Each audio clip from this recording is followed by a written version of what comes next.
Hi everyone, it's 12 noon, so we're going to start on time. Thanks to all the participants and my faculty for dialing in to the APSC JCS 2020 webinar. Today's this lunch hour topic is on biomarkers, the APSC Consensus and future use case in diabetes, mellitus, and COVID-19. The session is organized by APSC and JCS, is endorsed by the Singapore Cardiac Society, as well as the ISCP. This session is sponsored by Roche Diagnostic. I would like to put a date stamp to this. This is the 31st July 2020, 12 noon Singapore time. So these are my esteemed speakers as well as panelists, which I'll introduce one by one. My name is Jack. I'm a cardiologist from Singapore, the current president of the Asian Pacific Society of Cardiology.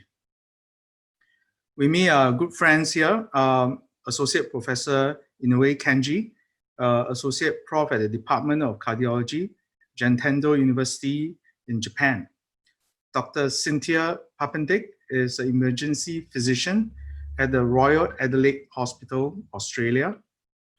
We have Dr. Chanchal Chandramouli, a clinical research fellow at the National Heart Centre, Singapore, specializing in heart failure and basic science research.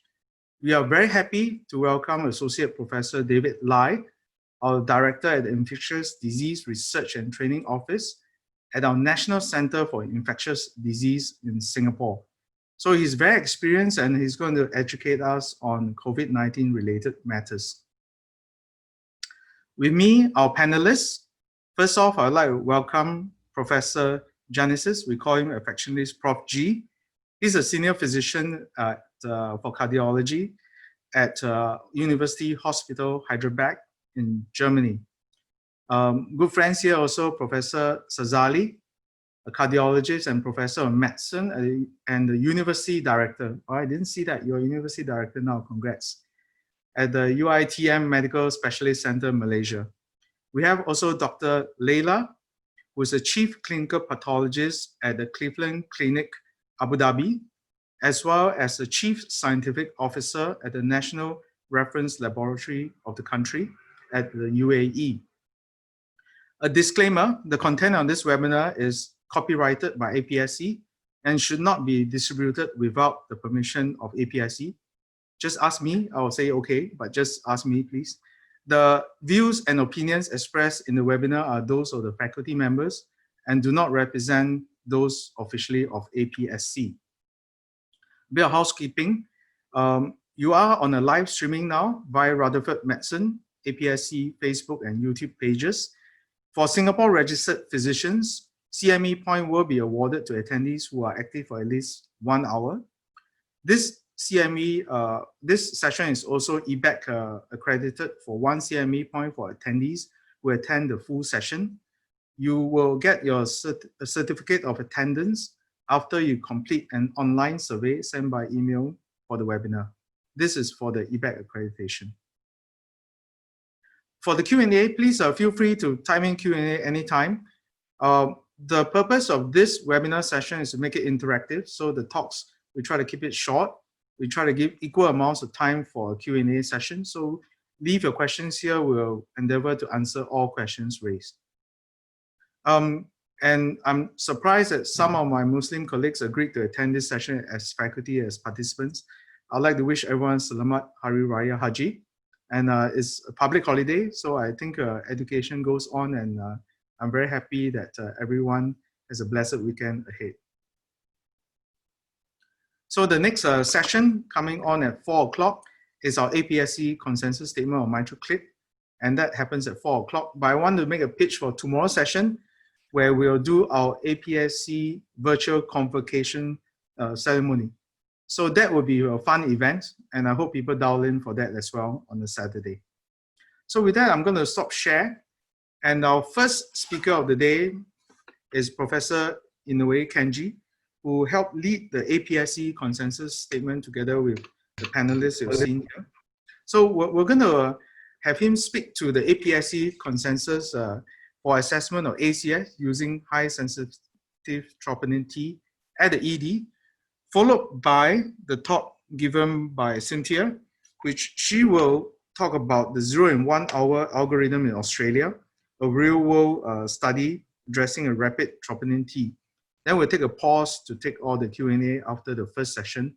We will focus on high-sensitive troponin T in Asia.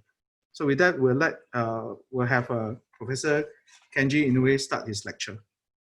My name is Kenji Inoue from Untitled University Nerima Hospital, Tokyo, Japan.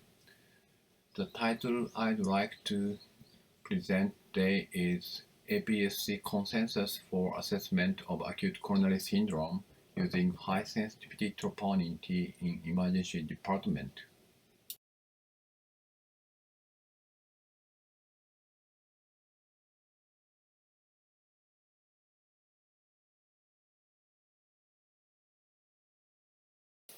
Let me start with background. Chest pain is a common reason for emergency room visit to rule out an acute coronary syndrome.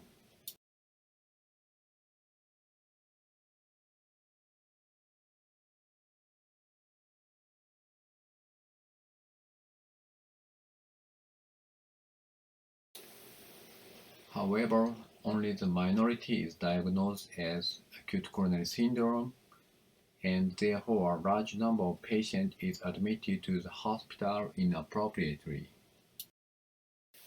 This practice produces an increase in cost and overcrowds the emergency rooms with a negative impact on the patient and the healthcare system. Waiting times are a pressing societal problem, and efficient treatment pathways, which are essential to ensure the accurate, timely, and cost-effective early management of patients with acute coronary syndrome.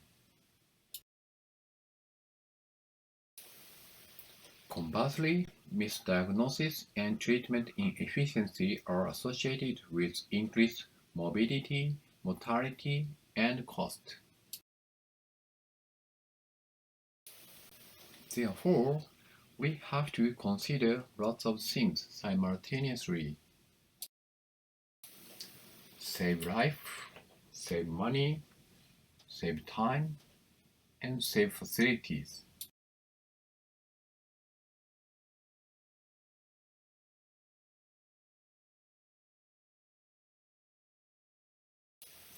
Save my life. The mortality rate of acute myocardial infarction is still high. It's around 30%. And save money. Examination, including coronary angiography, is expensive.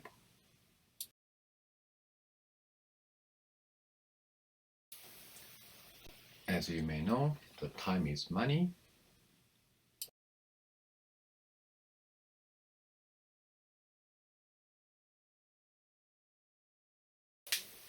Facilities are very limited. Hospitals have very limited facilities.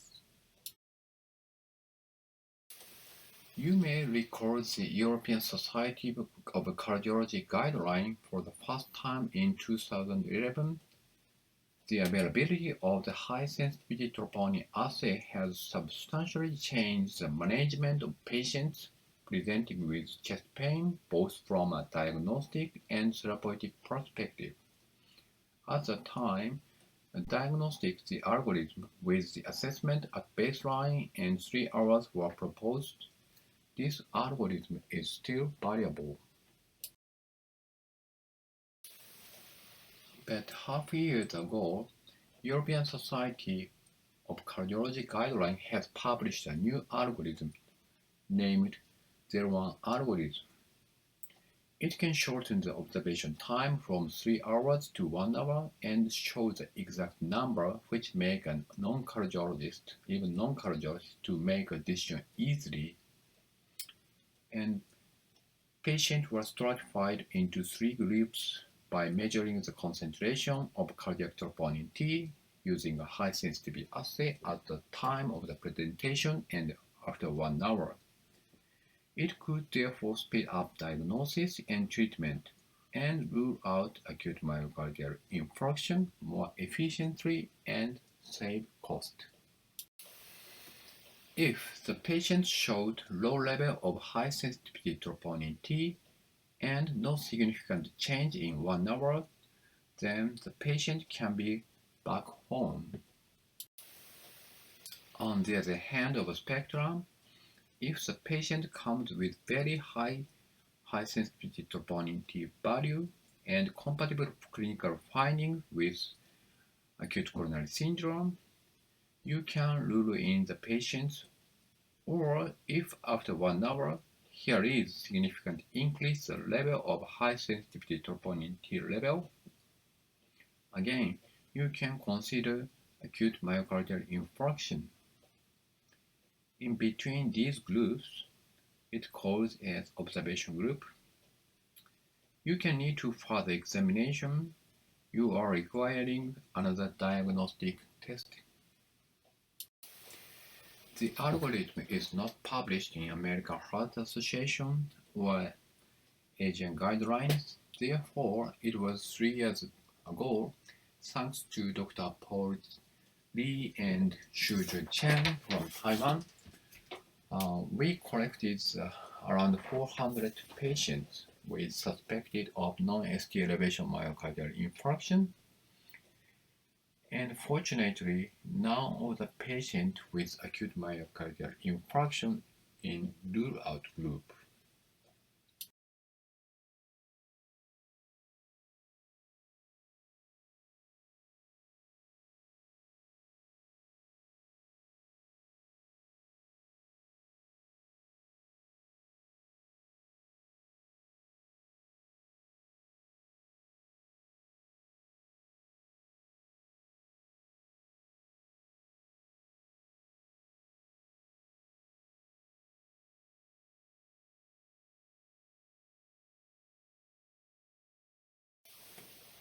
And this cohort is still keeping on, and the 100% rule out for acute myocardial infarction has been kept constant since starting this cohort.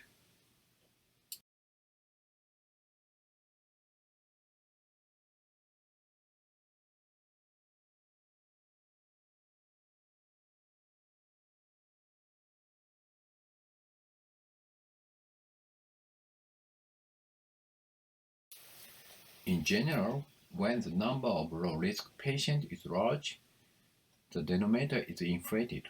However, our cohort was rated as a moderate risk groups according to the established 3 different risk scores, as you can see, and contained more than 14% of acute myocardial infarction.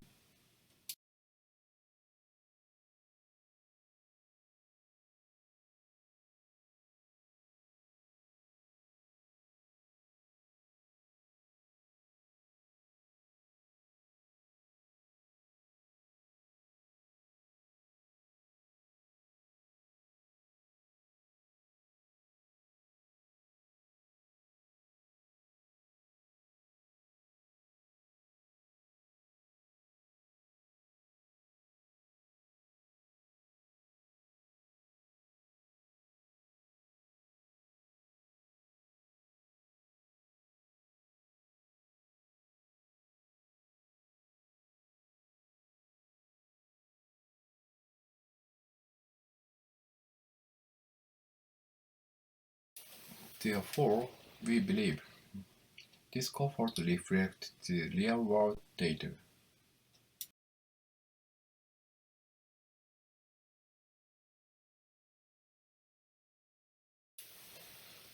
And I hope this algorithm is also fit for patients in Asian Pacific regions.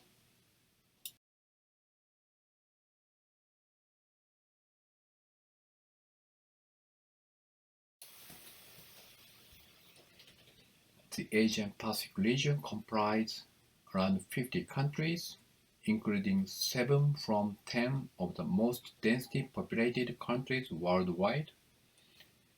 Cardiovascular disease is the leading cause of death in the world, and half of the cases of cardiovascular disease are estimated to occur in Asia. Most Asian countries except for Japan, South Korea, Singapore, and Thailand have higher age-adjusted mortality from cardiovascular disease.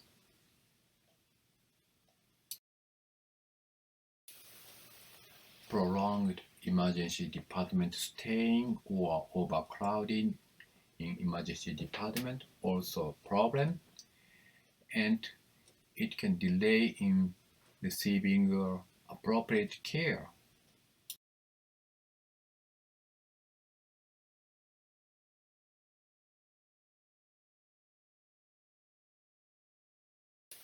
Scientific collaboration between Asian Pacific Society of Cardiology and Roche aim to develop and publish the APSC expert consensus of the use of high-sensitivity troponin T in Asian Pacific.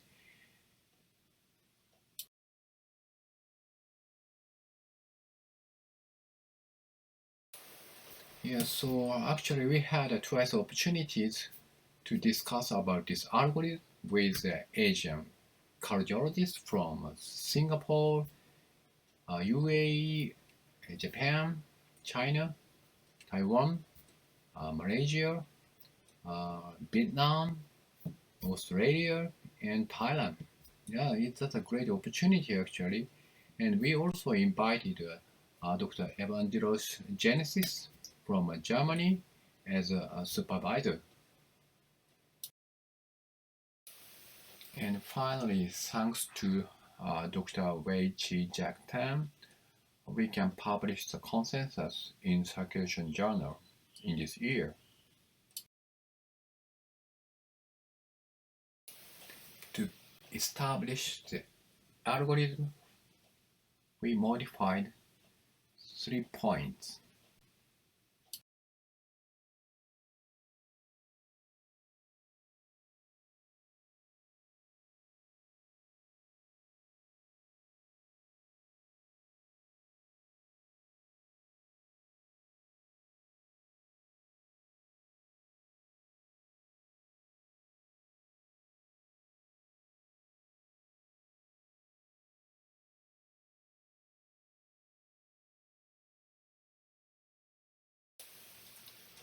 First is a single measurement troponin T assessment.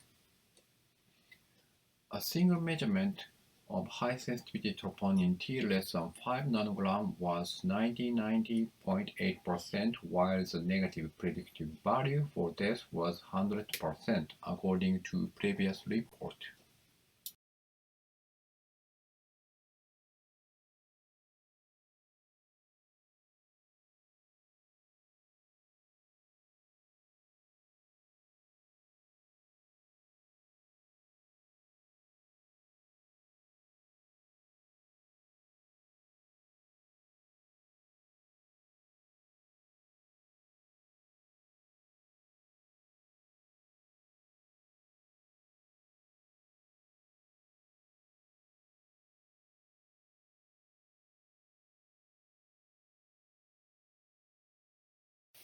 Preliminary data from an ongoing our study also shows that this cutoff ruled out acute coronary syndrome in 80 patients, and further follow-up showed none of the patients were eventually diagnosed with acute myocardial infarction in 30 days follow-up observations. But if you can include the 5 nanogram per liter of high sensitivity troponin T in first test, the number of the patients are 228 patients. There were 4 patients whose second troponin level showed more than 14 nanogram per liter. According to the fourth definition of acute myocardial infarction proposed by ESC or AHA, 2 patients were diagnosed as a type 2 myocardial infarction due to vasospastic angina, and 1 lady was as a myocardial injury because no event in 30 days observation. However, a 67-year-old lady was diagnosed as type 1 acute myocardial infarction because Her coronary angiography showed serious coronary artery disease, and she underwent CABG immediately after the examination.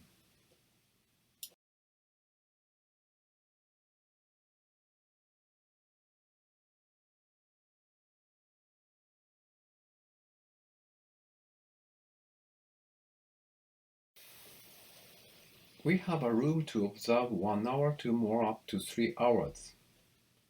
Every effort should be made to aim for 1 hour, but this consensus acknowledges that this may not be possible in many centers in the region.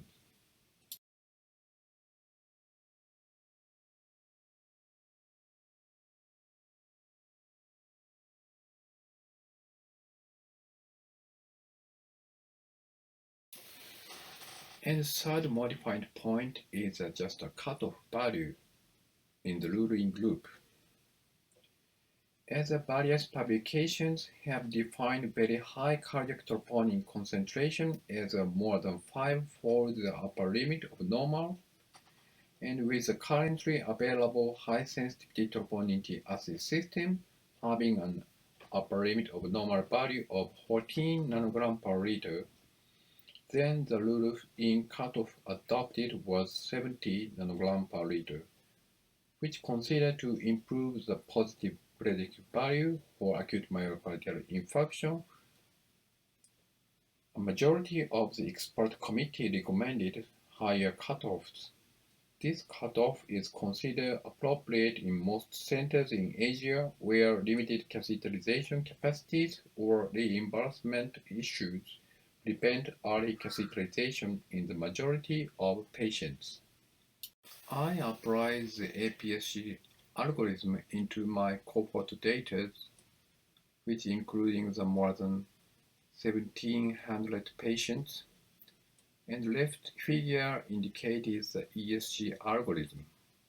On the other hand, the right figure indicates the APSC algorithm, and please keep in mind, I observed only 1 hour, not 3 hours observations. Fortunately, none of the patients were diagnosed with acute myocardial infarction in rule-out groups.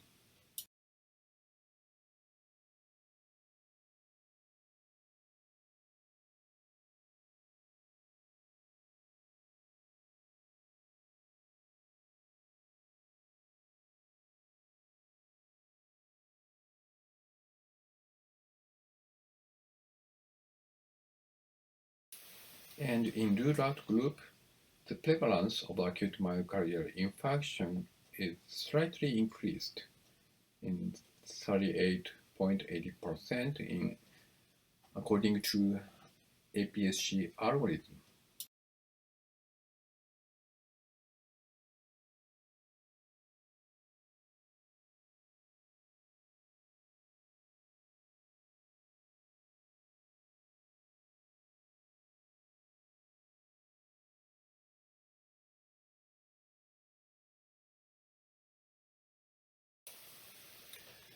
So far, 03 algorithm or 01 algorithm or APSC algorithm should be fine. Honestly speaking, the longer observation might be the better. 1 hour, 3 hours, or 8 hours should be fine if you have a room to observe the patient. Most important thing is a serial measurement of the troponin according to Bayesian theorem.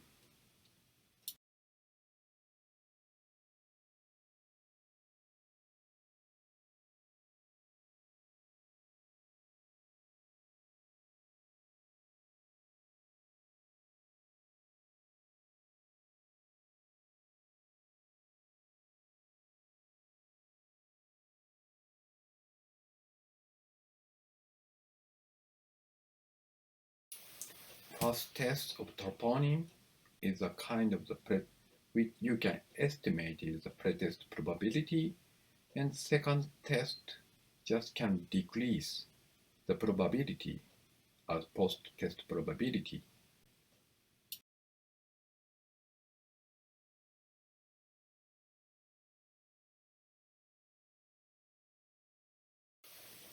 Now, its conclusion.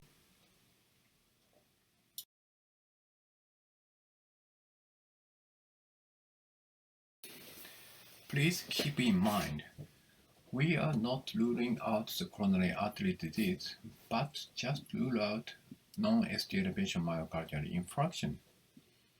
As you can see, there are some patients with unstable angina pectoris or vasospastic angina in the rule out group. So you also definitely need to assessment the clinical symptom of the patient, or sometimes you need to check the patient condition using the another modality like a coronary CT or stress thallium scintigraphy. And we need further examination for Asian patients using APSC algorithm. For example, we need to analyze how can reduce the medical cost or something like that.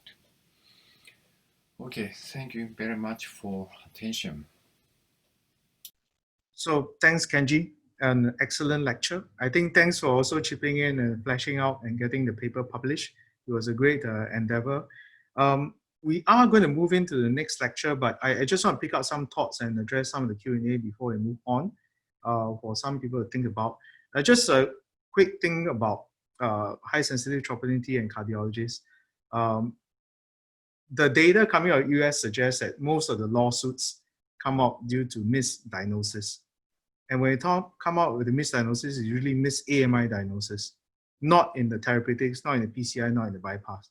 So I think there's always that fear, and that's why I think it's great we're going to hear from Cynthia the perspective about discharging patients with chest pain. So I think it's always a tug of war between cardiologist, ED physician about who is safe to discharge versus not.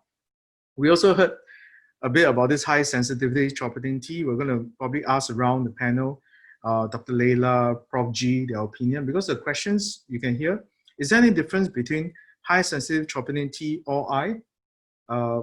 Is there a role for a baseline level in patients with renal impairment? For example, can you reference a previous visit with someone with end-stage renal failure, the troponin, that's a baseline, and you can use that as a reference point, or you still go by the algorithm for renal failure patients? So these are some very pertinent questions. And of course, we're going to discuss a little bit around whether if you already have a high sensitive troponin test, do you need to do heart score, TIMI risk score, EDEX scoring in the ED? I think these are some of the more practical points that we'll discuss right after Dr. Cynthia's talk. So we're going to just do the talk first, then we'll come back and address those questions as one whole. So we're going to ask Dr. Cynthia now to play his recording for the talk. And good afternoon.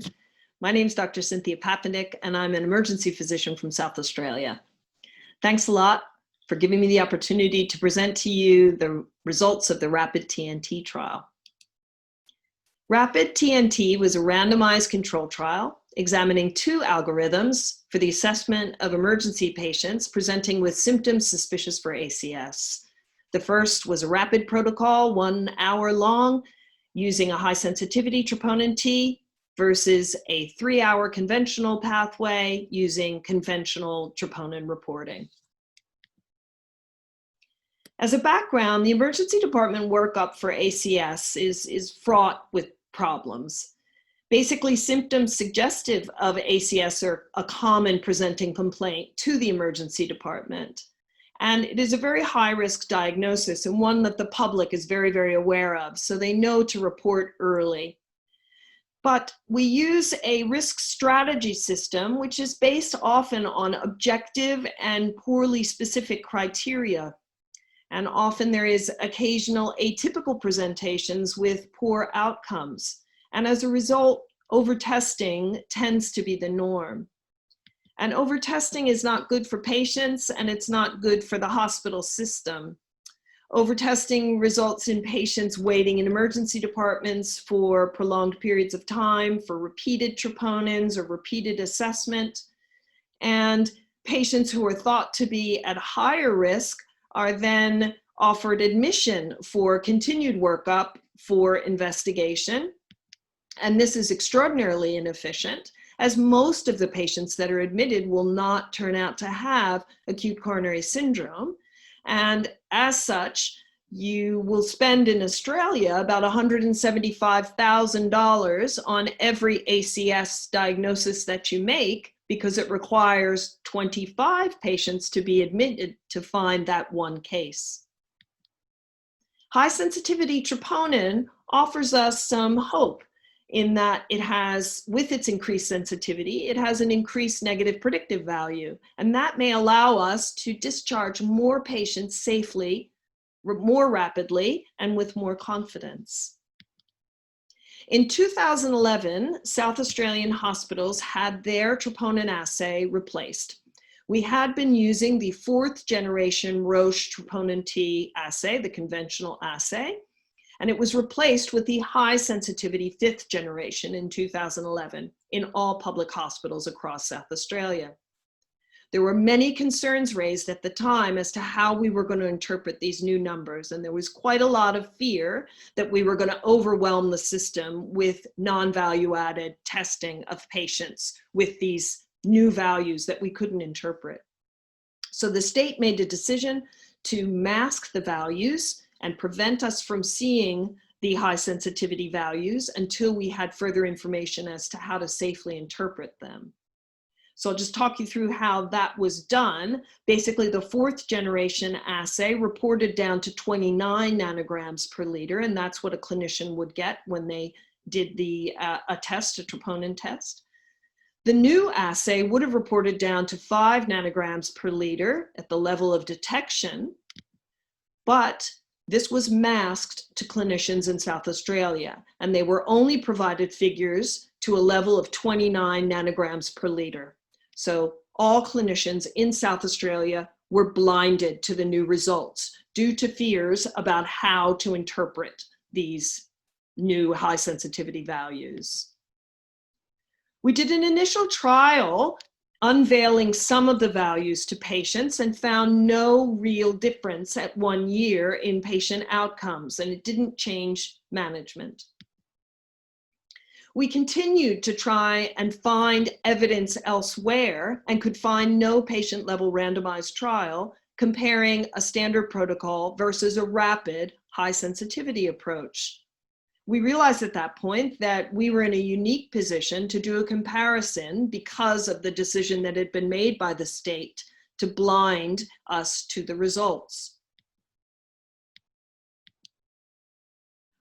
What we sought to answer was what the clinical impact would be on patient outcomes and ED efficiency of a higher performing assay incorporated into a more rapid protocol. Our primary hypothesis was that compared to our standard practice, clinical care based on a 1-hour high sensitivity protocol would provide non-inferior clinical outcomes in 30 days. The secondary hypothesis was that patients discharged from the ED using this protocol would have a 30-day death or new MI or recurrent MI of less than 1%. In terms of the study design, we designed a prospective patient-level randomized non-inferior evaluation of a 1-hour protocol using the high sensitivity reporting, comparing it to a 3-hour protocol using a masked reporting result, less than 29, in patients with suspected ACS. This was done at 4 metropolitan public hospitals, public emergency departments in Adelaide from 2015 through 19. We did receive funding, however, none of the funding influenced the study design or the result reporting. The outcome measures we were primarily interested in was the 30-day composite endpoint of all-cause mortality and any infarction as defined by the 4th universal definition of myocardial infarction. We had numerous secondary clinical outcomes, including the occurrence of all-cause mortality or new ACS at 12 months, and other hospital resource issues such as unplanned admissions, new diagnosis of CVA, arrhythmias, CCF, etc. We included patients as considered eligible for enrollment who presented with clinical features suspicious of ACS, with baseline ECG that did not show definitive ischemia, who were greater than 18 and willing to give consent. We excluded patients who were being admitted for non-chest pain related reasons, who were presenting as a result from a transfer from another hospital for the workup of ACS, or were re-presenting with a workup for ACS within the past 30 days or on dialysis. In terms of how the trial was implemented, we had study coordinators on the floor of the emergency department. They monitored the screen. If a patient was found that met criteria, an ECG was performed and was assessed as to be whether it was ischemic. If it was not, the patient was approached for consent. They were then, if they consented, were randomized to either the high sensitivity 1-hour protocol or a standard protocol. In terms of our standard protocol, this was what I believe most emergency departments are doing these days, which is a serial troponins and a clinical assessment, which includes ECG and risk stratification. And based upon the results, they are either discharged or admitted to hospital for further workup. The protocol that we used for our 1-hour assessment was based on the European Society of Cardiology 1-hour protocol for high sensitivity troponin. And basically it divided patients into, based upon troponin results, either a rule in, a rule out, or an observe category. Basically, patients who ruled in were recommended for admission, patients who ruled out were recommended for discharge, and patients who were in the observe category were admitted for further troponin testing. In terms of results, we randomized 3,378 patients, equal numbers in both arms, baseline characteristics similar in both groups. The results of the triage recommendations, 33% were recommended for admission in the standard care group, as opposed to 26% in the high sensitivity group. So this was a combination of definitive admission for a rule-in MI and the observe group. 72% were discharged, were recommended for discharge and ruled out for MI with the high sensitivity protocol, as opposed to 65% being recommended for discharge in the standard protocol. Very similar diagnoses in each group, slightly more diagnosis of myocardial infarction, but not statistically significant in the standard care group. In terms of the primary endpoint, 30-day death or MI, there was no statistical difference between the two groups, so we met the criteria of non-inferiority. It was interesting, though, that in terms of representation or revisiting the hospital for a non-elective coronary angio or heart failure, etc., that was slightly larger in the 1-hour group. So 1.4% return versus 0.92 in the standard care. In terms of further testing, there was a slight increase in a functional test selection in the standard care group and a slightly greater precedent of coronary angiogram in the intervention group at 10.4%. In terms of the length of stay in ED, in the intervention group, it was 4.5 hours, and in the standard group, 5.6. In terms of discharge from the emergency department, 45% of the 1-hour group, of the intervention group, were discharged directly from ED, as opposed to 33% of the standard care group.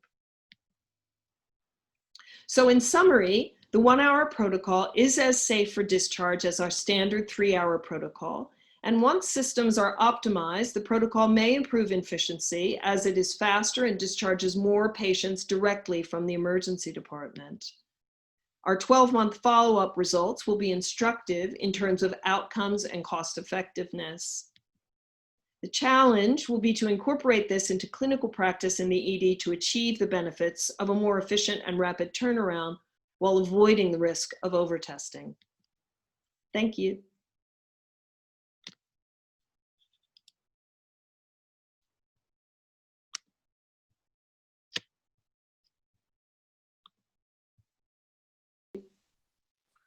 Thanks, Cynthia. That's a great perspective, and congratulations for a study from you and Derek. Derek couldn't join us, so we're going to pick on you for the study later. But now we're going to just spend quite a lot of time just addressing all the questions from the participants first. I'd like to start off with a question maybe directed at Prof. G first. Is from Doreen at Kutepua Hospital. She's a chief pharmacist for cardiology there. And she's asking if a guy comes in, for example, with pneumonia, breathlessness, there's some infection going on. Is it still useful to diagnose a type 2 MI and just everyone should get a troponin? Are we having a condition called troponitis? Too much troponin is being done, like what Cynthia is talking about. Prof. G, what's your take? Is it still important to diagnose a type 2 MI and do troponin Ts on everyone? Yeah, so this question is indeed a little bit difficult because it depends on the strategy and the philosophy behind troponin testing. And so what is difficult about it is that a patient who presents with an infection may also have an underlying comorbidity that includes coronary artery disease, and he may well present with a complication of type 1 or type 2 MI. So only because he has an infection, you cannot say that an acute myocardial injury in a symptomatic patient with shortness of breath is automatically a type 2 MI. It may well be a type 1 MI, and that depends on, let's say, the scrutiny and the experience of the physician. I am against the category of type 2 MI without having knowledge of coronary anatomy or the presence of plaque rupture and so forth. So in my hospital, we are doing routinely troponin testing in symptomatic patients presenting with a broad spectrum of cardiovascular symptoms, including shortness of breath. And I'm sure that infections are sometimes complicated. I mean, the other way around. Acute heart failure may also be complicated by an acute infection, may be a trigger for that. And acute myocardial infarction may be masked by a coexistent infection. So it's a very, very difficult, and a panel of biomarkers may well improve diagnosis and guide therapy, and of course gives you prognostic information. So I'm a fan of doing a panel of biomarkers in ED patients, but not to everybody, to be clear. So thanks, Prof. G. I think there's a difficult question, and Doreen always asks difficult question of us, but it's pertinent. I think I mentioned the fact that there are a lot of lawsuits on misdiagnosis. And just to clarify the scene there, patients with pneumonia with a type 2 MI has worse outcome than those who don't have a troponin rise. We know that for a fact, because they do have underlying, probably multivessel disease, precipitating a type 2 MI. So, and often those are the cases that we miss and we get penalized for. So I think it's not an easy question. I think there's still clinical judgment going on, but it's easier to do than not, I think, than giving rise to troponitis. I would like to address the second question from the audience, which is, we're talking about troponin T here, right? So I just want to just have one answer from Dr. Leila.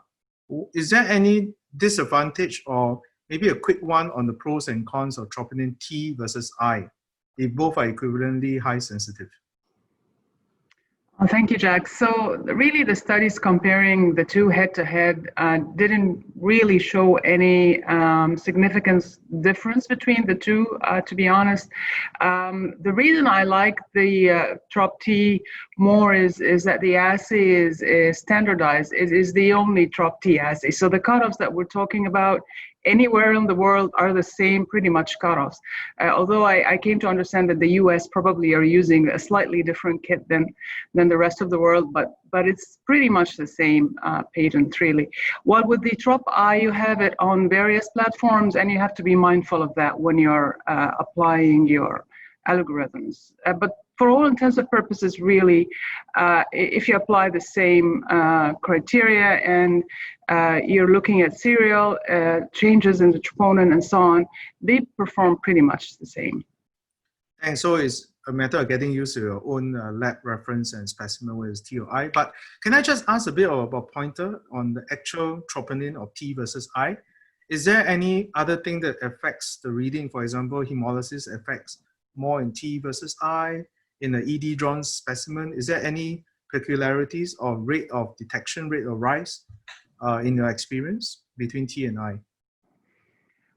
So, you know, the thing with the TropI is you have a lot of it compared to T. So, you know, there is a lot of I that we can measure compared to TropT. So then you can maybe the magnitude of the increase and so on is maybe more dramatic.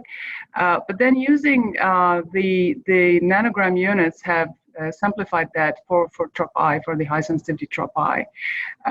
TropT. So the TropI assays used to suffer from interferences from fibrinogens and so on. So that's a problem sometimes if the specimen wasn't anticoagulated adequately, or if it was spun very quickly. So we can sometimes get those artifacts in the lab. I would have to say though that recently the assays that are being launched have overcome this problem. Hemolysis interferes negatively actually with TropT assay, and one have to be mindful of that. So this is why laboratories have to note if the sample is hemolyzed or not. Because, you know, again, especially if you're looking at a particular cutoff or if you're looking at a delta change, if for example, the second sample was hemolyzed, you may actually spuriously conclude that, oh, the TropT levels actually have dropped or something like that. While in fact, it's just because the specimen is hemolyzed. This behaves differently in different platforms. So hemolysis is an important factor that labs should notice and should notify you know, physicians about. The issue of the Byton interference could also be a problem for assays that are using Byton. TropT suffers from this problem.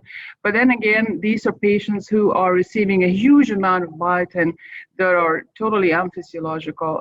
So like in cases of multiple sclerosis, for example, these are very, very rare, but we usually have that disclaimer to alert, again, physicians of this potential interference. Thanks. So just to recap, the lab needs to spin it down, preferably don't underspin, take note of hemolysis. It sometimes gives you a gauge on the values that come back to you. So I want to maybe ask Cynthia then about renal failure patients.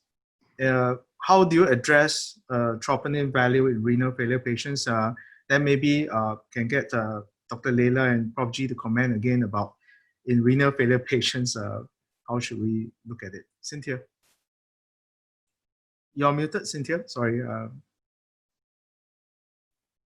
Well, what I've been advised from our lab director is that we should use the same delta figures, but keep in mind that they're more prone, obviously, to have chronic elevation. So we may see some big numbers to start, and here is where we really need to do a delta to see if it's changing. And I'd be curious to hear what Leila has to say about this, but our director has assured us that really you're looking at the same amount of change, and if there is a change, you need to assume that that represents acute injury. So that's how we look at the levels in a chronic patient. So do Leila and Prof. G, is there a level in renal failure patients where you say you admit anyway without the delta? Is there a threshold level, for example? Prof. G first before Leila. Yes, so yeah, thank you, Cynthia. First, of course, the clinical specificity of elevated troponin in renal kidney failure patients is is very low and can only be improved by delta changes. The problem is that with fast protocols, with 0 and 1 or 0 and 2 hour protocol, the proportion of patients who are eligible for this protocol drops down to very low amounts, and so it's not so ideal as let's say higher cutoff decision threshold. For the specific question that you asked about a higher baseline cutoff in renal failure patients, it's clear that the worse the renal function, the higher is the chronic elevation level of troponin. But I'm not recommending a specific kidney-dependent cutoffs, but rather to keep the delta change values as they are. So I think that keeps things very straightforward and convenient for ED people. Leila, you have anything to add to this Yeah, part? yeah, I would agree with Cynthia and with Dr. G as well. It's really, you're looking at the delta change. That is the most important thing, because patients with different stages of renal failure may have different baseline elevation of the troponin. So the delta change is the most important one. I did come across a couple of publications advocating actually a higher delta cutoffs, but they are difficult to apply, again, because of the different stages of renal failure that you may encounter. So always put the clinical presentation in mind, and look at the dynamics, the kinetics of the high sensitivity troponin. Thanks, Leila. I'm going to switch tracks a bit and ask Dr. Sazali now. I think just one last piece on renal failure patients. Is there any value, or do you even do creatinine kinase or CKMB in any patients nowadays? You're muted. Yeah. You're still muted, I think. Okay. Can you hear me? Yeah, now I can hear you. Okay. So the healthcare structure here in Malaysia, as you know, you have your public, you have your private. And in your public hospitals, you have different levels of specialization. You have your primary care, your secondary care, and your tertiary and super hospitals. The secondary hospitals or community hospital or district hospitals are usually run by medical officers with specialists visiting them. Now, their catchment areas is usually about 300,000 in population. They would have a high dependency unit plus beds, and any very ill patients would be transferred to a tertiary level. In those kind of hospitals, oftentimes they would have access to ECG, CK, CKMB, and point of care troponin, not the assay troponin like Roche or Abbott and so on. So yes, they are still being done. They should not be done. But at the same time, in terms of managing costs, clinical acumen plays a huge role. Despite normal CK, CKMB, and point of care troponin, if they are suspected to have an ongoing acute coronary syndrome, they are normally transferred to a tertiary hospital or a super hospital like in the National Heart Center, for example, for primary or early intervention. Sorry, thanks, Azali. Thanks for that. One useful utility. Yeah. Can I just ask you, in Malaysia, are you still practicing a 0-3 hour algorithm, or have you switched to a 0-1 hour algorithm? Then we'll go back to Cynthia's study. Again, it depends on the landscape. In a very busy emergency departments where the facility and the turnaround time is feasible, they would go 0-3.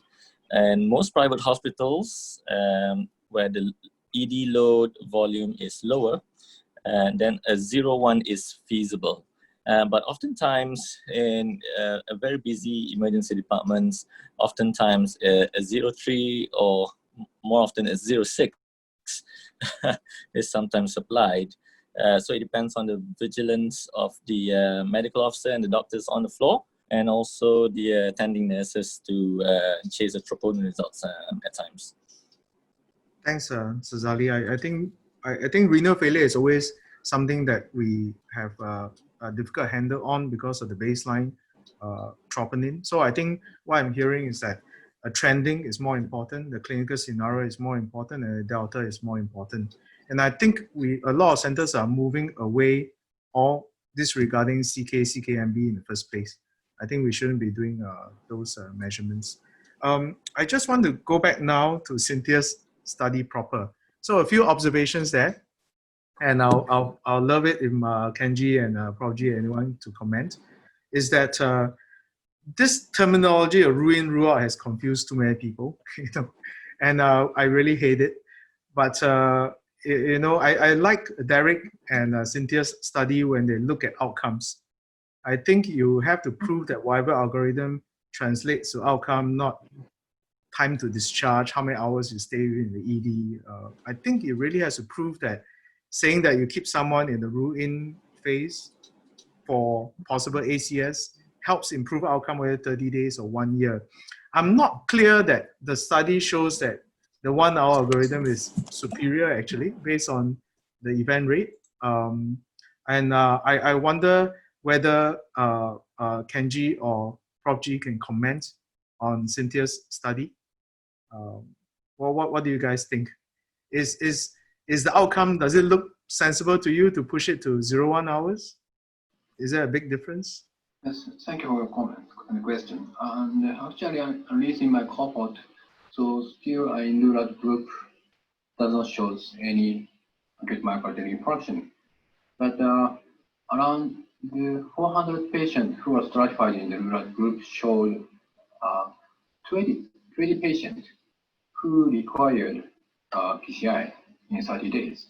So that means they are diagnosed as unstable angina. Definitely, I really agree with Jack's opinion. Rule out, terminology of rule out might not be suitable, maybe. And still, you have to consider the possibility to have a coronary artery disease. So, to overcome such a problem, you still need a clinical sense using like a heart score combination.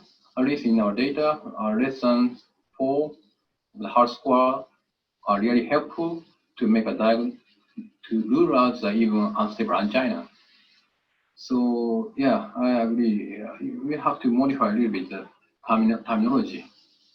Yeah, Prof G, you want to do a journal critique on No, first I want to congratulate again this study because it confers so much evidence based on a randomized trial. So we lacked that kind of study. So therefore, I welcome the study very much. A small shortcoming of the study is, of course, that the comparator is not, let's say, the comparator that we would like to see. The comparator was a troponin based on a cutoff of 29 nanogram and not at the 99th percentile, the 14. So, but I'm not sure that the results of true comparator study would be worse. I think that my experience is that the 0 and 1 hour algorithm is at least as effective, if not even safer, and is so much improving disposition of patients and handling. And of course, you have to ensure that patients are not discharged after an inappropriate risk estimation. Yeah, and the question: do we still need clinical scores if we use very low troponin cutoffs? Is under debate. Some have questioned the need for risk scoring, but of course you need clinical judgment. This is very important. You cannot switch off your brain using biomarkers. Yeah, but the evidence, I don't know, I'm a bit mixed about that. The evidence, maybe Cynthia can comment. The addition of all these hard scores adds very little, I must say, to a high sense troponin assay for ROC curves in terms of diagnosis in the studies I read. So I'm not sure, I'm open to it. I think it helps the junior residents still ask and examine patients. But I'm not too sure about the additive values though. Cynthia, one last comment before I think we need to move on. You're still muted, Cynthia. Sorry, I think. Sorry. Yes, so I would absolutely agree that if we look at a patient falling through, for example, a flow chart, I think that we have to constantly look at the pretest probability of this patient to really have an ACS. And I think where the troponin is very valuable is when you're on the fence with a low-risk patient. I think where risk scores really come into play is in that gray zone area, in the observational group, where the troponin is not really helping you. It's just adding a roadblock. And I think there is where I think something like the heart score can really help us to tease out and make sure we don't have bias as to how we assess the risk of this patient. And I think at every stage of an algorithm, you cannot look at troponin alone. It's just not going to work, you know. So I think we really have to, like Professor G said, we have to use our brains. You can't leave your brain at the door and just look at the biomarker. So thanks a lot for that. Maybe I can just ask you one question, a quick answer. Between all the scores, which one do you think is preferred? I do like the heart score, personally. What we use at our hospital is sort of a modified version of that. Yeah. The only problem with a lot of the scores is there still is those objective features. And what's really, really lovely about troponin is that it's not objective. You know, I mean, it's not subjective. Pardon me, it's not subjective. So it's really nice to have at least one element, you know, like age and troponin, which are really firm markers. And then the subtleties come in with the other aspects of the risk scores. So great comments. Since you're on the line, I'll just have you make one last comment. What is your thoughts on point of care troponin kits in the ED? Yeah, I think right now they're just not sensitive enough to my understanding. And I think that maybe at some point, I do also think that there's something to be said for staying long enough to be observed for a while, for things to change, so you can see the clinical trajectory of the patient.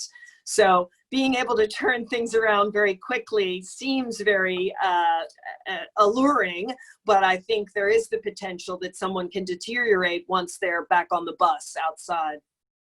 So we will ask Leila to work harder then for the lab turnaround. So, Sazali, what are your thoughts on point of care testing? Is it still being done in Malaysia in some centers? You're still muted, Sazali, sorry. Sorry, thank you, Jack. Yeah, we use it quite a bit, in fairness. There's a lot of centers who have not migrated yet to analyze the Roche troponin assays. Point of care in the ED, to me, it's good to rule in. Once it's elevated, just bring them in and work them up, but never to be used as a rule out tool. You'll just get yourself into so much trouble, I think. So thanks, Azali. So I just want to summarize quickly this session before we move and transit. I think all great points. I love the two lectures. We didn't have time to flesh out even more. So a few pointers just for the audience is one, Dr. Kenji's point. Please, this rule in, rule out is for disposition. Is not to rule out underlying coronary artery disease. So that's something important to note. You don't discharge someone who attends with a chest pain, will rule out in this algorithm to say he's fine. I think that's some observation. A lot of people say they're fine, they never show up. But they could have underlying significant CAD, or they could be really in the smaller subset now or unstable angina.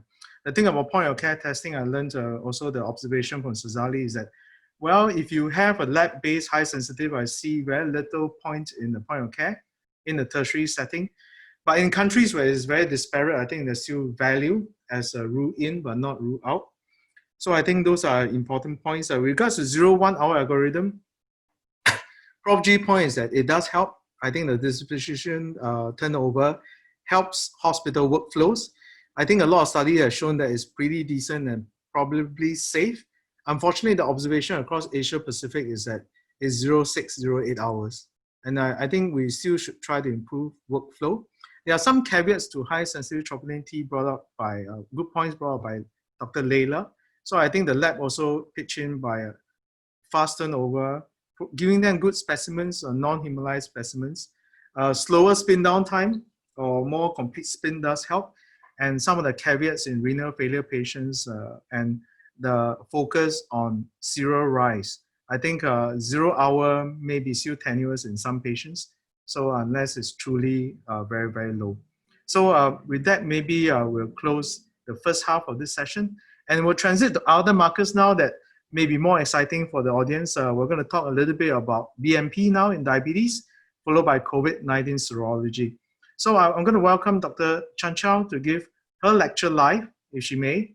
As you can see, we are going tight on time, so maybe we can have 10 minutes from you on her lecture on how to use BNP markers in diabetic patients for risk stratification, observations from the ADOPT trial.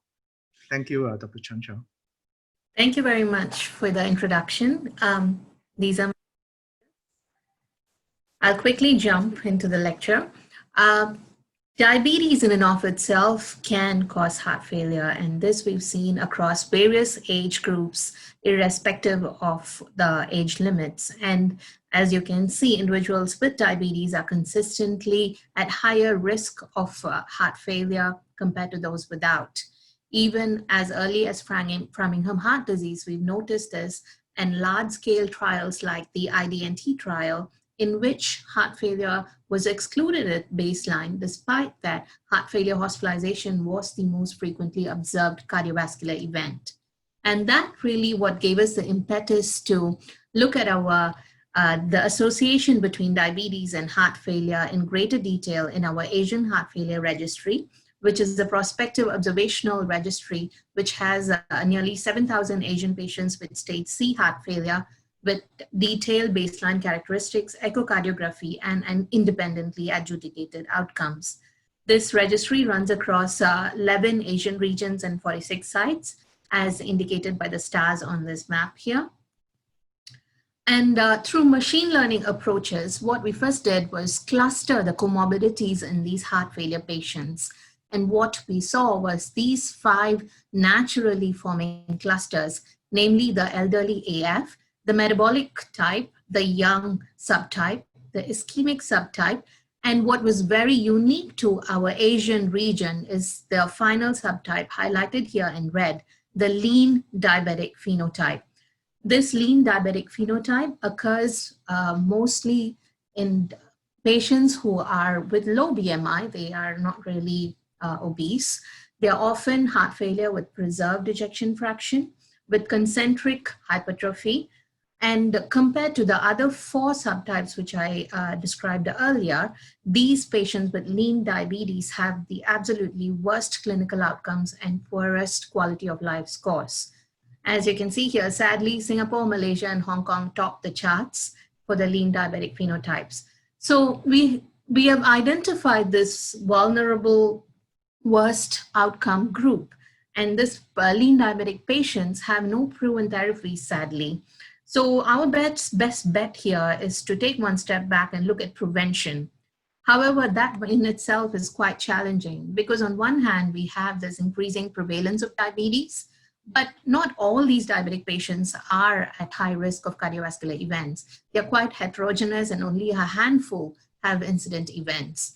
So, which is why the previous cardiovascular disease prevention attempts among these diabetic patients have failed, because they have blanketly targeted the entire diabetic population with blanket measures of blood glucose, blood pressure, lipids, and so on. Therefore, it's very important to identify, if I may, the purple high-risk individuals out from the green shaded ones and prioritize these individuals for high-risk intensified preventive therapy. Which on that note, ladies and gentlemen, I'd like to introduce or focus on the 2017 ACC AHA focused update, where it was emphasized that BNP or NT-proBNP screening is important as for prevention of individuals for high risk for heart failure, specifically for patients at risk of developing heart failure, natriuretic biomarker peptide-based screening, followed by a team-based care, which included a cardiovascular specialist with GDMT, of course, can be useful to prevent the development of left ventricular dysfunction or new onset of heart failure. This recommendation, as you can see, rests on two important trials, of which I'll be emphasizing a few very quickly in my next few slides. Firstly, the EXAMINE trial, which examined heart failure and mortality outcomes in patients with type 2 diabetes taking alogliptin versus placebo. When they stratified the participants according to quartiles of NT-proBNP, there was a very obvious trend with increasing NT-proBNP quartile. There was increasing proportion of cardiovascular death, irrespective of the placebo or the treatment allogliptin arm. Similarly, in SAVOR-TIMI, when they used a NT-proBNP cutoff of 125 and classified the patients as low or high NT-proBNP, you could see that the risk of hospitalization of heart failure was much higher in the high group, again, regardless of the treatment arm. On that note, I would like to introduce the trial Pontiac, which was led by Martin Hulsman, who is also advisory board member for ADOPT, where Pontiac enrolled diabetic patients with no history of cardiac disease, with normal ECG, normal echo, but had an elevated NT-proBNP of more than 125 picogram per mil. Patients were randomized to the standard of care arm or the intensive arm, where they were on maximum dosages of RAS inhibitors and beta blockers. When they were followed up for 2 years, there was a 40% reduction in primary events in the intensive prevention arm compared to the control arm.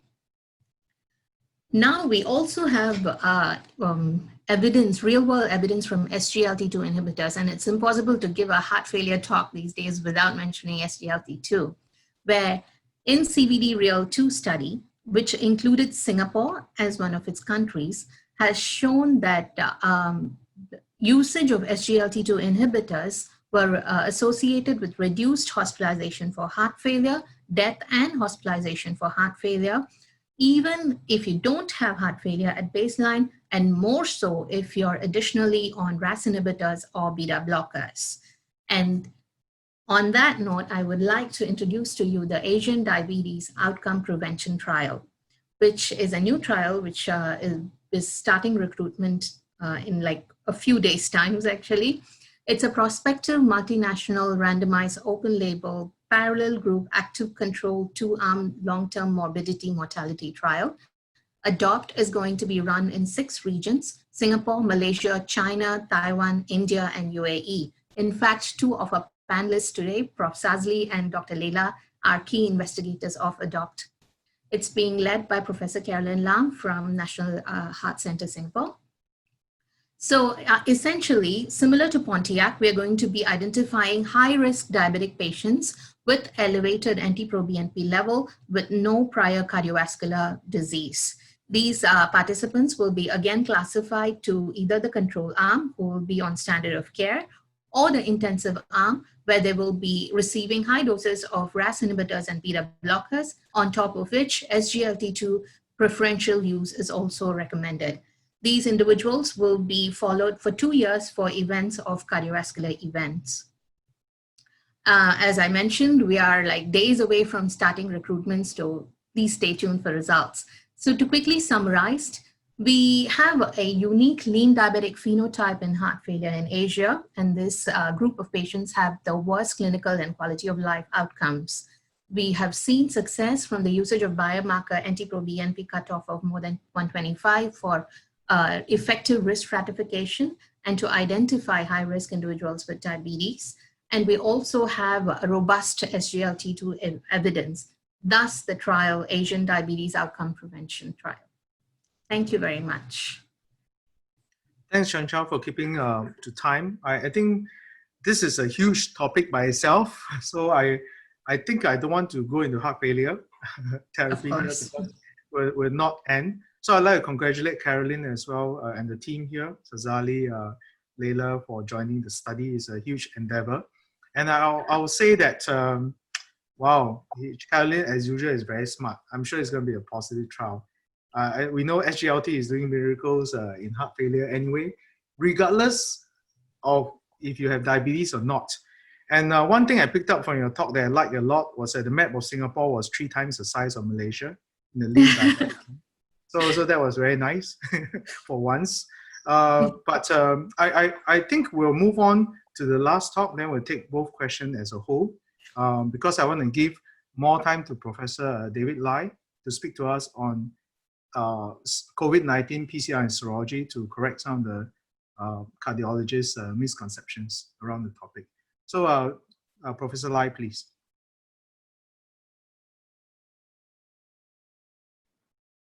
Thank you, Jack, and thank you, APSC, for inviting me to share on the implications of COVID-19 PCR and serology in clinical practice. So now, whenever people see a virus and genomic structure, people glaze over. I'll only make very simple. This is the virus that has changed our life. The spike protein is what is immunogenic. It's also where the receptor binding domain interacts with ACE2 receptor and gets into our cells and cause all the infections. There's this nuclear protein which is inside the cell, and the M protein, the membrane protein, and the envelope protein. Okay, so just remember, receptor binding domain is part of the spike protein and this N protein because it's important in terms of PCR and serology. Okay, and this is where they are in the genome. And here's a piece of work published from Singapore early in the pandemic in February. I just want to show people that the virus can be found in the stool, on average about 50%, very uncommonly in the blood about 10%. So you're doing coronary angiogram, don't worry too much about it, and it's rarely found in the urine. Okay, everyone in this cohort of 18 had a PCR confirmed COVID-19 in the nose swab. And we now know at the start of COVID-19, people thought it was like SARS. Week 1, not much virus. Week 2, a lot of viruses. But soon, in the late January and early February, we realized that it's more like influenza. So the viral load is very high. So this is represented by CT value. The lower CT value, the higher the viral load. And it you can see it kind of declines to a low level. 40 is essentially negative. By about day 14, very important to remember that, day 14. By the end of week 2, you may not have detectable virus, but the PCR can still be detectable. Now, in the early part of the pandemic as well, you get a lot of report of negative PCR in early patients in China. This one shows that in the first test, only 27.5% was positive, and the second test, 0.5%. And as you may have heard about how in China, they recommended the use of CT scan. Did we see this in Singapore, for example? Not really. So this is data from about, about close to 200 patients in NCID. The first test will pick up about 89% of patients.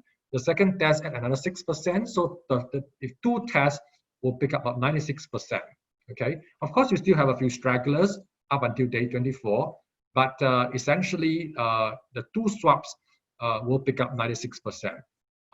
So PCR performances have a lot of pros and cons at sampling and processing. But essentially, I think in most countries these days, we accept that the first 2 swabs can rule it out.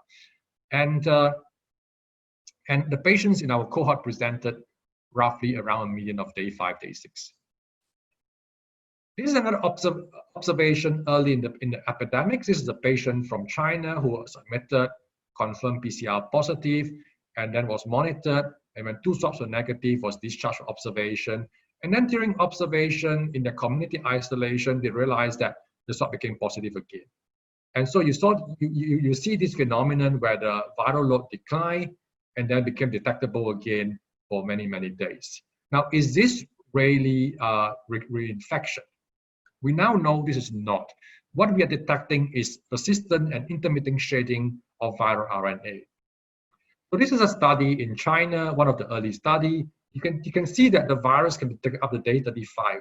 There are now reports of persistent positive PCR up until 2 to 3 months, but those are a minority. Okay, in this study, the association of prolonged viral RNA shedding was associated with the male gender. So in COVID-19, being male is definitely a negative factor. delayed presentation, and also more severe disease requiring intubation. So we repeated, in this cohort, there was 130 patients. We repeated this similar analysis in Singapore. There's an NCID. We had about just over 200 patients. You also see that you can detect it up to about day 40.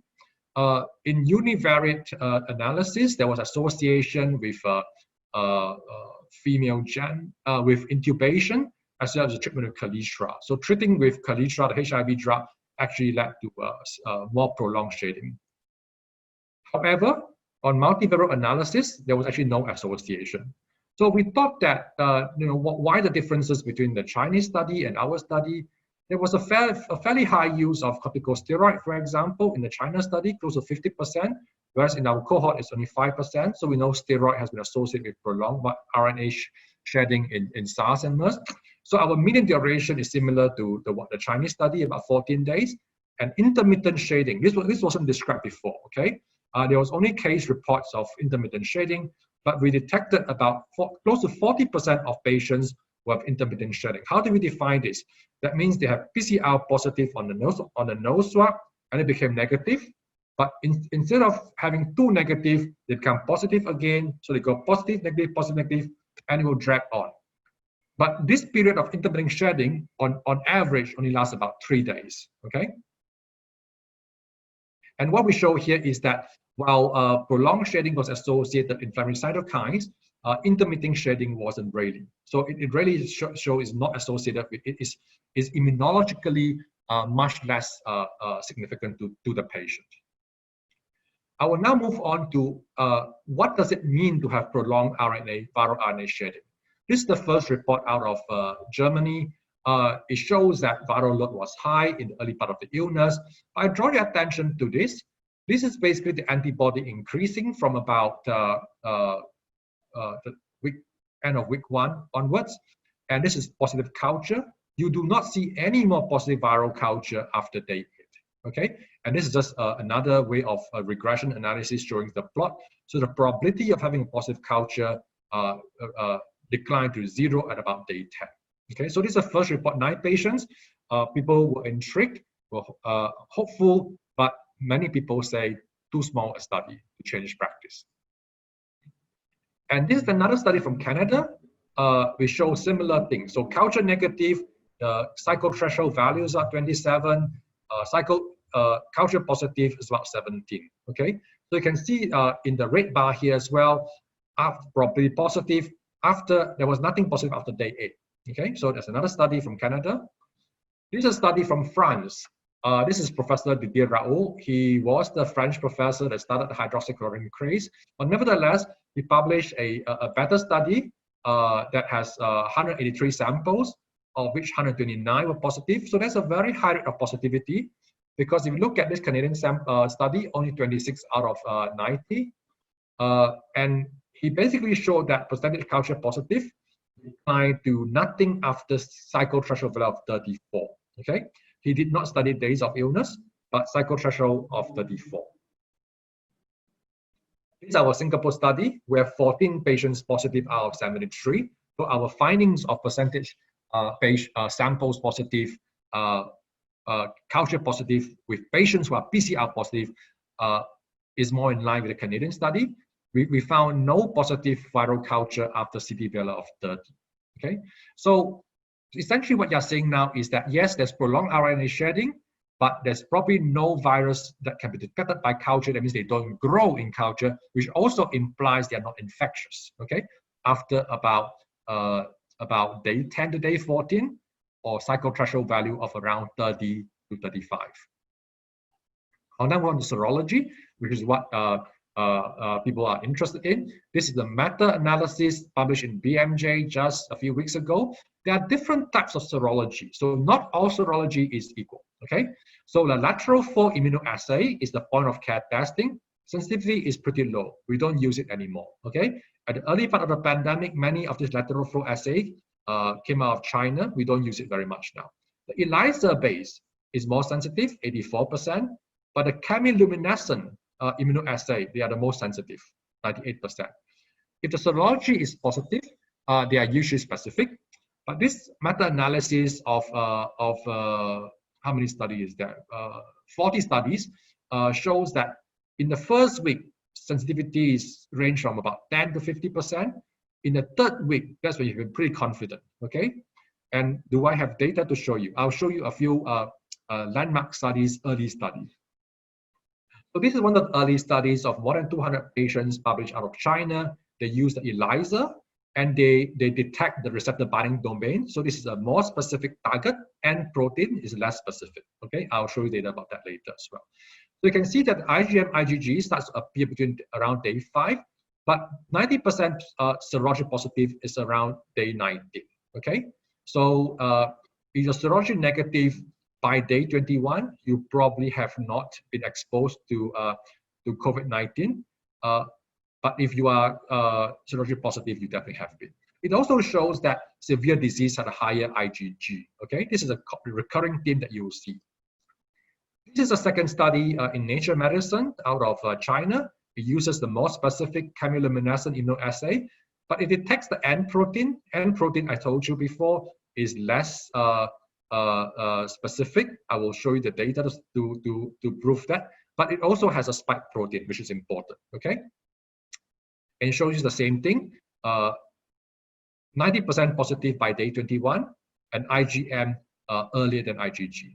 But it also shows that for severe disease, which is the one in red, it is higher for severe COVID-19 compared to the milder disease. Okay, so the more severe disease have higher IgG. This is important because it matters when it comes to persistence and waning antibodies. Now, this is very interesting. From our early samples, we look at ELISA versus the N protein. You can see that, this is the ELISA for SARS-CoV-2. There's a lot of cross-reactivity here. They are positive for both. This is SARS virus sera, and it's positive even using the SARS-CoV-2. So that's cross-neutralization. Whereas using a neutralization test, okay, you will find that this is positive for SARS and negative for COVID-19.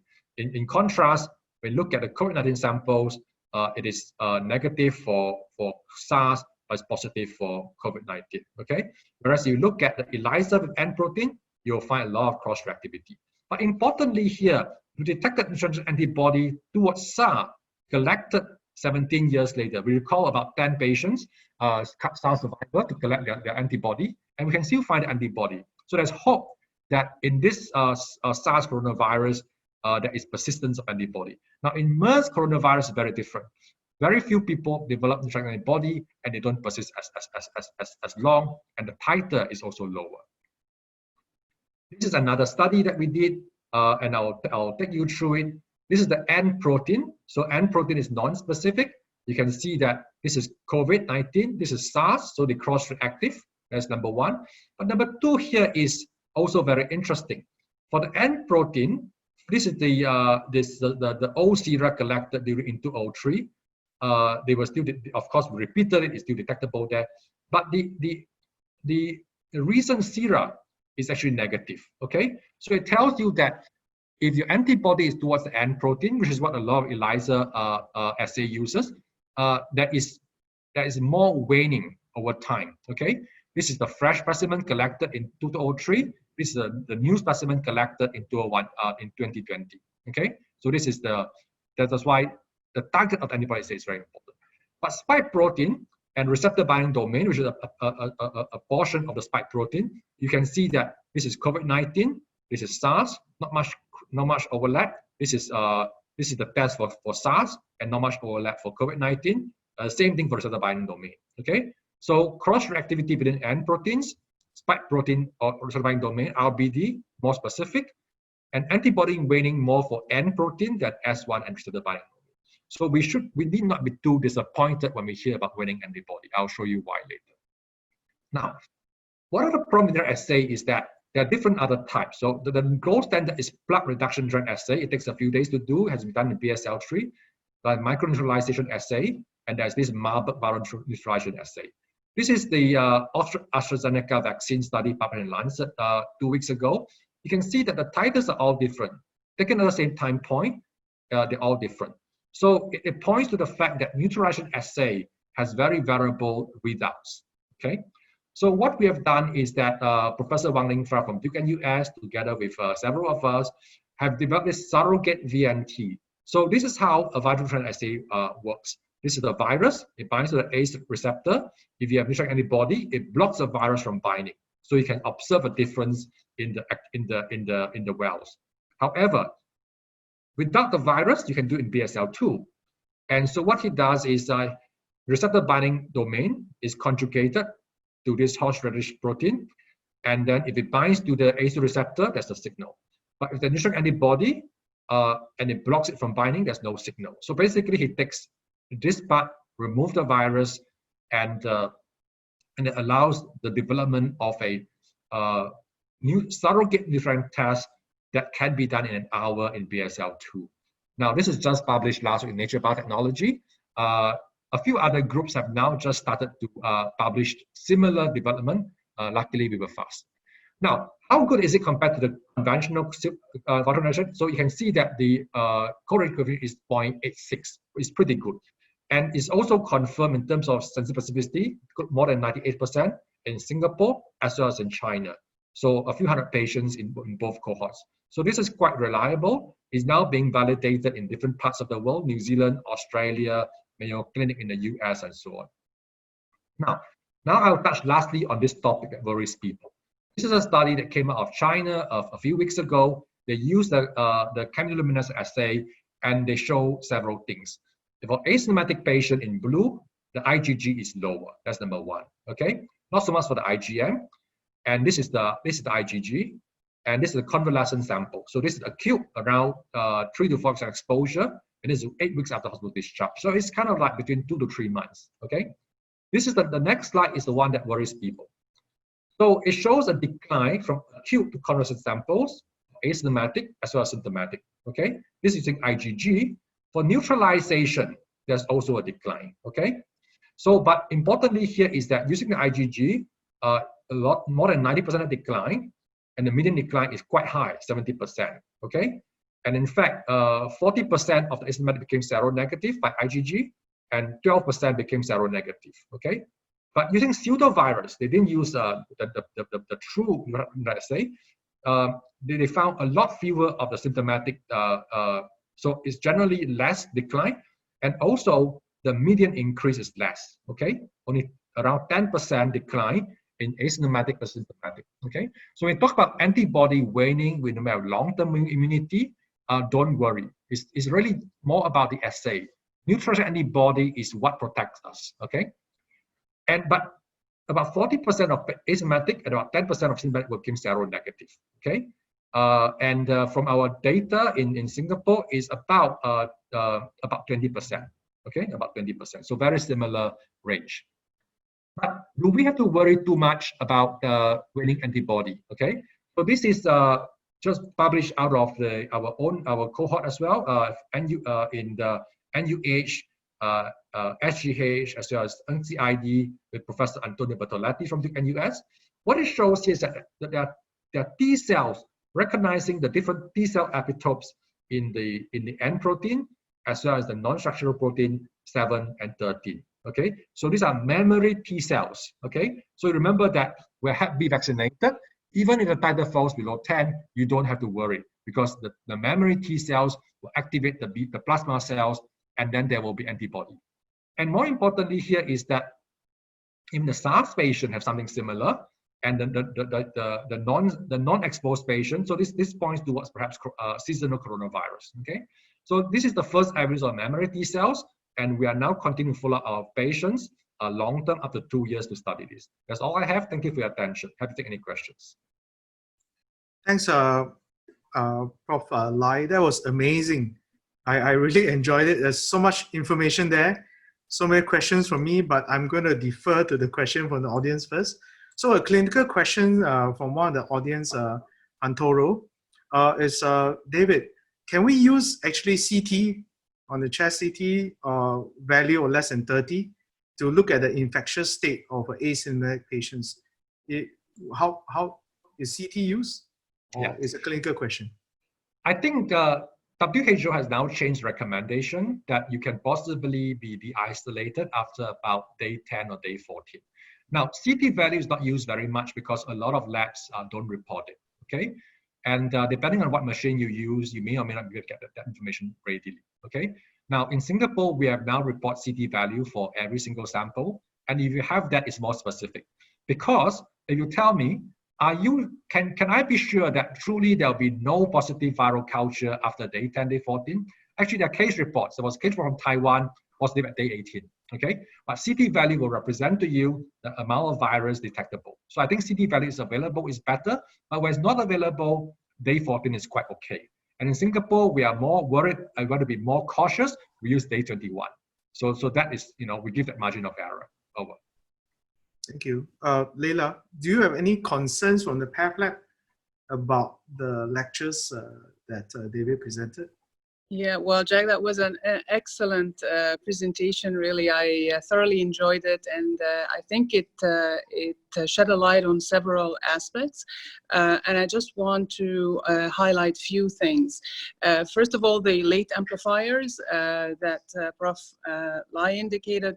So these who continue to shed the virus, and we pick them up, but they have late amplifications, and the fact that they are really not infectious, and the fact that they also may fluctuate. And I used to get lots of phone calls, oh, this is a false positive, a false negative, and all this dilemma. And the clinicians really not understanding why the patient was negative by RT-PCR, and now you're saying he's positive again after 5 days of being negative. So this is a very important point. The serology aspect was very, very important as well. Now, most of the commercial assays that are available now in the labs that in common hospitals and so on are the chemiluminescence immunoassays or the ELISAs, and one have to ask the question whether these antibodies are directed towards the spike proteins or the N or the nucleocapsids, so as Prof. Lye indicated. But also the importance of the neutralization assays and also the role of the T helper cells. These are very, very important points that he highlighted, which will also shed a light later on for the vaccine, and how frequent should we be receiving this vaccine, how long would it last, will the T memory cell help then mount the immune response, and so on. So these are very, very important elements that he highlighted, which will help us later on understand how to best apply the vaccine. Thanks, Leila. Again, great points. In the interest of time, I'm just going to ask David one last question before moving to close.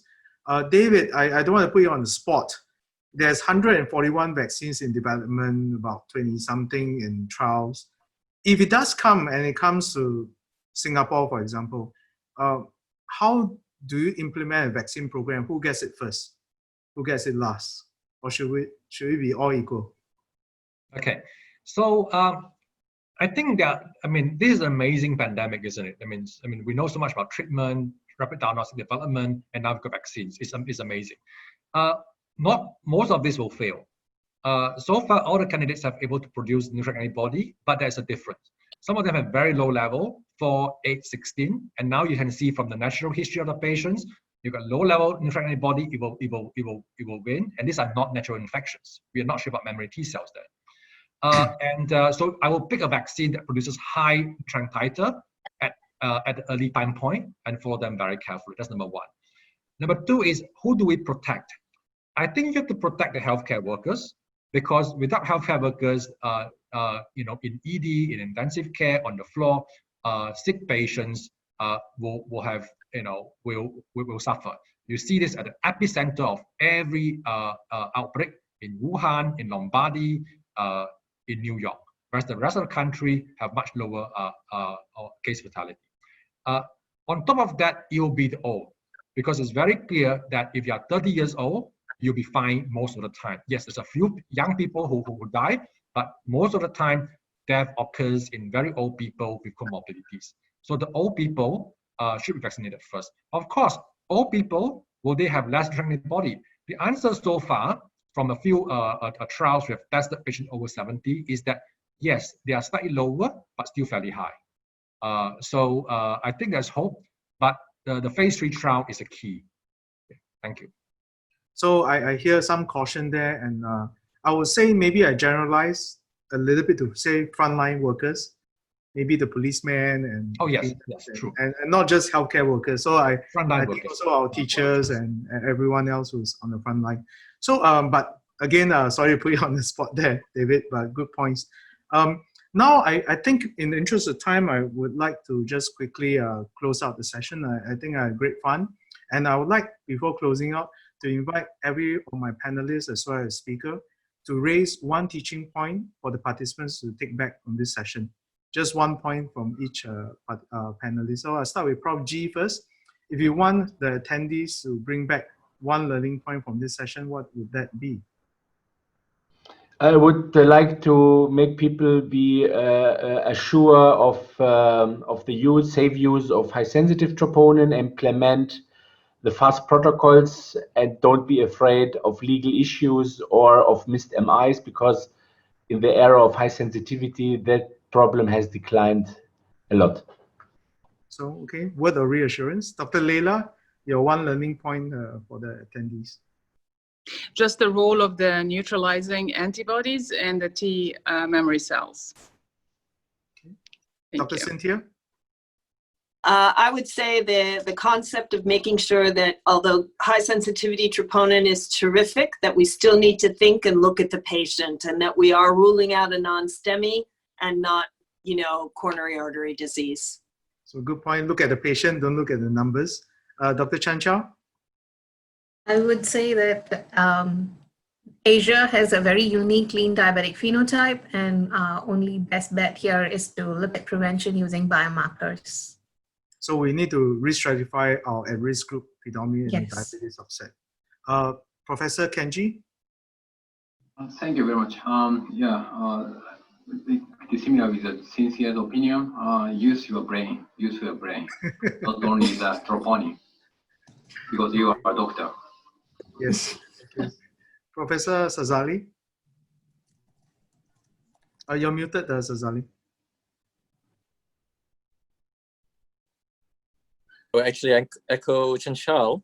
Diabetic cardiomyopathy is underrated, but it is lurking, and we should be more aware of it. And appropriate use of biomarkers should really be utilized here. Professor David Lye? 1 point. Okay. There's no true infection is due to persistent viral RNA shedding, and that there is persistent antibody, and we can be hopeful. Thank you.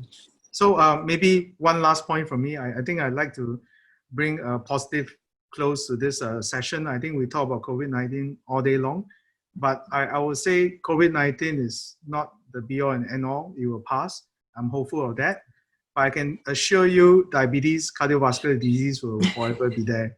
So I think we need to invest more our energy and resources and research into cardiovascular disease, whether in a doc trial, whether it's Cynthia and Professor Kenji and G's research in addressing cardiovascular care. That's my pitch. Not cancer care, cardiovascular care as well.